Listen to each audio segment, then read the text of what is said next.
Welcome to கல்பனாவின் kitchen. இன்னைக்கு நாம நெல்லிக்காய் ரசம் எப்படி பண்றதுன்னு பார்க்கலாம். அதுக்கு முதல்ல ஒரு குக்கர்ல 1 டேபிள் ஸ்பூன் துவரம்பருப்பு, 3 நெல்லிக்காய், இது ரெண்டுத்தையும் கழுவிட்டு கூட 1/2 கப் தண்ணி சேர்த்து 1/4 ஸ்பூன் மஞ்சள் தூளும் சேர்த்து 3 விசில் நல்லா வேக விட்டுருங்க. அடுத்ததா ரசத்துக்கு தேவையான பொடி ரெடி பண்ணிக்கலாம். ஒரு மிக்ஸி ஜாரில் 1 ஸ்பூன் தனியா, 1/2 ஸ்பூன் சீரகம், 1 ஸ்பூன் மிளகு, காரத்துக்கு 2 இல்லை 3 காஞ்ச மிளகா, 5 பல்லு பூண்டு, இதெல்லாம் சேர்த்து கொரகொரப்பாக அரைச்சி எடுத்துக்கோங்க. பருப்பும் நெல்லிக்காயும் நல்லா வெந்துடுச்சு. இப்போ நெல்லிக்காயில் உள்ள கொட்டையெல்லாம் எடுத்துட்டு பருப்பையும் நெல்லிக்காயும் ஒரு மத்து வச்சு நல்லா மசிச்சுக்கோங்க. அடுத்ததாக ரசத்துக்கு தேவையான தண்ணி அதில் சேர்த்துக்கோங்க.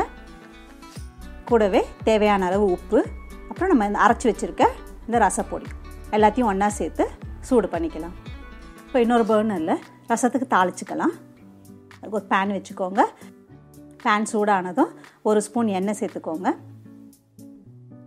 எண்ணெய் சூடானதும் 2 காஞ்ச மிளகா, கொஞ்சம் கடுகு, 1/4 ஸ்பூன் பெருங்காயத்தூள், கொஞ்சம் கருவேப்பிலை, இது எல்லாத்தையும் தாளித்து நம்ம கலக்கி வச்சுருக்க ரசத்தில் சேர்த்துருங்க.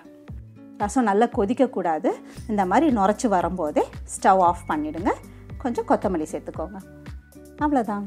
ரொம்பவே சுவையான, நம்ம டைஜஷனுக்கு ரொம்ப ஹெல்ப்ஃபுல்லாக இருக்கக்கூடிய நெல்லிக்காய் ரசம் தயார். ட்ரை பண்ணி பாருங்கள்.